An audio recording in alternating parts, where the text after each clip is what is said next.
Welcome back, ladies and gentlemen. It's Smiles here, and we're back with another chapter to Midnight for Charlie Bone by Jenny Nimmo. So, I would like to let you guys know we are exactly 8 chapters away from finishing the first book. So, let's dig in, shall we? Billy's Dark Bargain. When Billy Raven told Charlie that he didn't mind being alone in the long dormitory, it wasn't strictly true. In fact, Billy dreaded Saturday nights. He found it difficult to sleep knowing he would have to spend another whole day and night on his own. True, Blessed kept him company in his way, but the old dog's knowledge of humans was limited. His conversation was full of animal events and animal feelings, and now that he was getting old, he moaned constantly about his ailments. Billy sympathized, but he would rather have had another boy to talk to, or even a girl.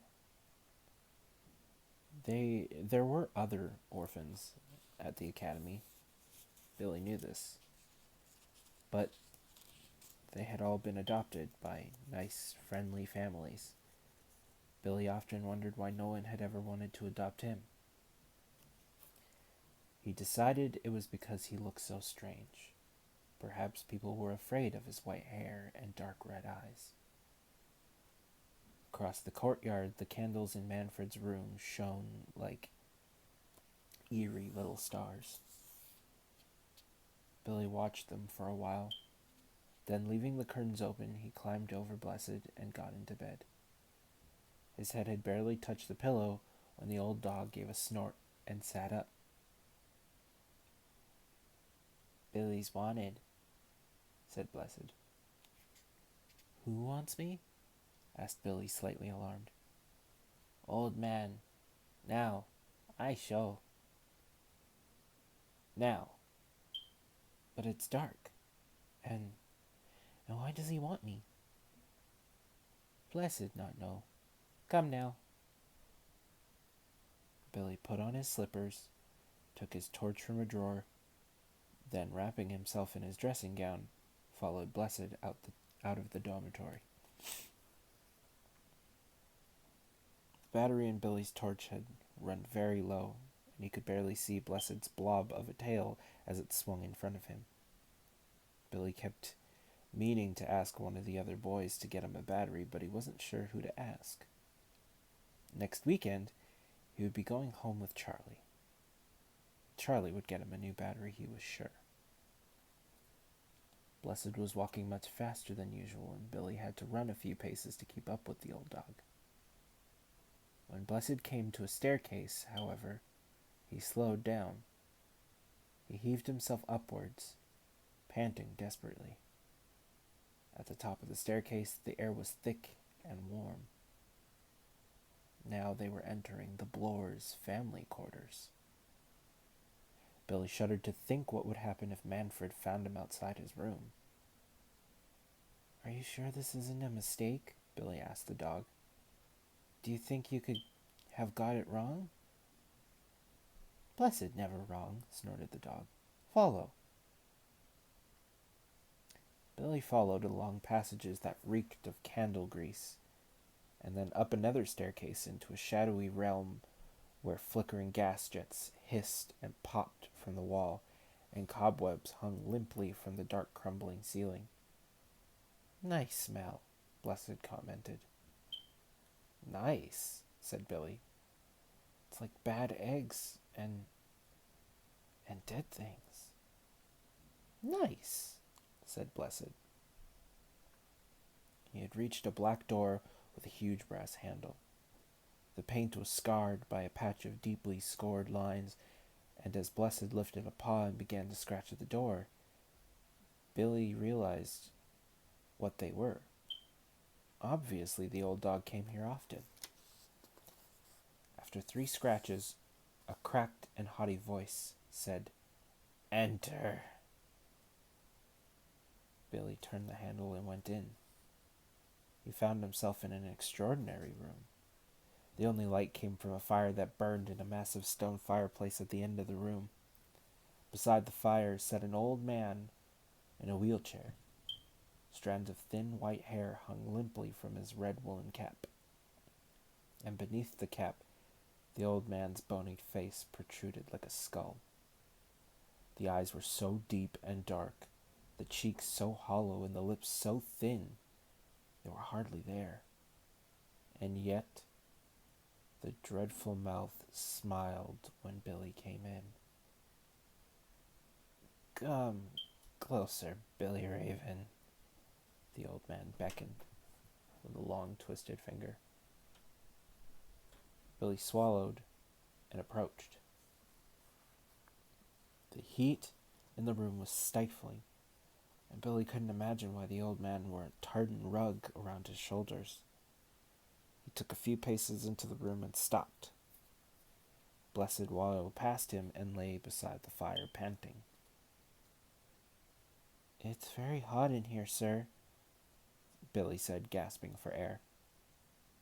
You'll get used to it. My doggy loves a fire. Don't you, Percy?" The old man grinned fondly at the dog, though it was hard to tell. He might have been scowling. "I thought he was Cook's dog, sir." "He thinks he's Cook's dog, because I can't take him for walks anymore. Can I, Percy?" "He told me his name was Blessed." Billy ventured a little further into the room. "His name is Percival Pettigrew Peddington Pitt. He just thinks he's blessed." The old man gave a cackle. "Do you want some cocoa, Billy?" Billy had never had cocoa. He didn't know what to say. "It's hot and sweet and gives you wonderful dreams." The old man's crooked finger beckoned again.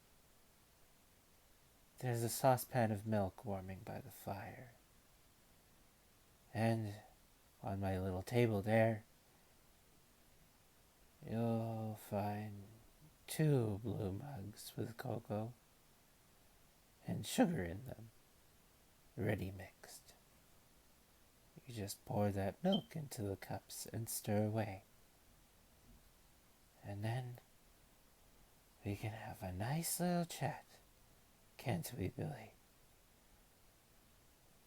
"Yes," said Billy. He carried out the old man's instructions, and soon he was sitting in a big, comfortable chair, very much enjoying his first cup of cocoa. The old man took a few noisy slurps and then said, "Well now, Billy, I expect you're wondering who I am. I'm Mr. Blore, Senior. There came another unhealthy sounding cackle. "But I am also Ezekiel. You can call me Mr. Ezekiel." "Thank you," said Billy. Good. Now, Billy, you've got a problem, haven't you? You haven't been adopted, have you?" "No." "And that's a pity, isn't it? Would you like to be adopted, Billy? Have nice, kind, cheerful sort of parents?" Billy sat up. "Yes," he said. There seemed to be a small flicker in the fathomless eyes. "Then you shall, Billy. I've just the mum and dad for you. They're wonderful people, and they're keen, really keen to have you." "Really?" Billy could hardly believe it. "But how do they know me?" "We've told them all about you. They know how clever you are, and what a good boy you've been. And they've seen your school photo. So they know about..." Billy touched his white hair. Mr. Ezekiel gave one of his sinister smiles. "They know you're an albino. It doesn't worry them at all." "Oh." Billy felt quite dizzy with excitement. He took a long gulp of the sweet, rich cocoa to steady his nerves. Mr. Ezekiel was now staring at him intently. "If we arrange this adoption for you, Billy, you'll be expected to do something for us in return." "I see," Billy said uncertainly. "You've made a new friend, haven't you? A boy in your dormitory called Charlie Bone." The old man's tone was kind and gentle, and Billy was reassured. "Yes," he said. "I want you to tell me everything he does. Where he goes, who he talks to, and most important of all, what he says. Do you think you can do that?" The old man leaned forward and fixed Billy with his chilling black eyes. "Yes," Billy whispered. "I'm going to stay with him next weekend, if I'm allowed." "You will be allowed, Billy. It would be perfect. And now, you can tell me everything that you have learned so far." With the prospect of living forever with kind and wonderful parents, Billy eagerly told the old man everything he wanted to know. He didn't think that it would hurt Charlie, and even admitted his own part in the spying on Dr. Bloor in the Da Vinci Tower. Mr. Ezekiel frowned when he heard this and cursed under his breath, but he quickly assumed an expression of kindly interest while Billy continued to recount all the details he could remember. There was one thing about Charlie that he didn't tell the old man. He couldn't tell him that Charlie knew his father was alive, because Billy had been asleep when Gabriel Silk wrapped the blue silk tie around his neck. "Thank you, Billy," said Mr. Ezekiel when Billy had finished. "You may go now. The dog will take you back to your dormitory. Percy, get up." Blessed blinked and stood up rather shakily. Billy slid out of the comfortable chair and put his empty mug on the table. "When will I see my new parents, sir?" he asked. "All in good time." The old man's voice had lost any trace of warmth. "You have kept your part of the bargain. You have to keep your part of the bargain first." "Yes, sir." With Blessed panting at his side, Billy walked to the door, where he turned and said, "Good night, sir. When shall I..." "The dog will bring you Mr. Ezekiel dismissed him with an impatient wave. When the old man was alone, he pointed his deformed finger at the milk pan. Slowly the pan lifted into the air, and as the old man beckoned, it flew gently towards an empty mug. "Pour," said Mr. Ezekiel. The pan tipped forward and poured a few drops of warm milk into the mug.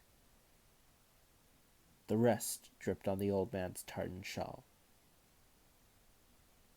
"Fool!" shouted Mr. Ezekiel. "Will you never learn?" The hot room seemed to have exhausted Blessed. It took him a long time to reach the dormitory, by which time Billy's torch had lost all its remaining strength, and he had to walk with his hands on the dog's head. Billy knew the way even in utter darkness, and stopped only once to say, "Ears bad. Don't touch." "Sorry," said Billy. "Needs drops," muttered Blessed. "Billy get some?" Billy didn't see how he could. "I'll try," he said. When they reached the dormitory, they found Cook pacing anxiously outside. She was a small, round person with dark, graying hair and very rosy cheeks, the sort of person you would expect a cook to be. "I've been looking everywhere for that blessed dog," said Cook. "He's got to have his medicine." "He said he needs drops for his ears," Billy told her. "Does he?" Cook knew about Billy's relationship with Blessed. "He needs drops just about for everything, doesn't he? Where have you been, young Billy?" "I've been to see the old man." "You poor mite." Cook gave a kindly sigh. "I'd pop back to bed if I were you." Billy said goodnight to Cook and Blessed and went to bed. He lay awake for a long time trying to imagine what his new parents would be like. And that is the end of this chapter. It's quite short, yeah. 7 to go. 7 to go. Thank you for listening. And as always, until next time, catch you later. Oh, actually, before I even think about that, I will be adding one more book to the list. I meant to do this a while back, but I forgot. Because, that's just me. Anyway, once again, thank you for listening. I hope you enjoyed the chapter. Please like, subscribe, comment for more. You can always follow me on Twitter for more info or just to chat. And again, as always, catch you later.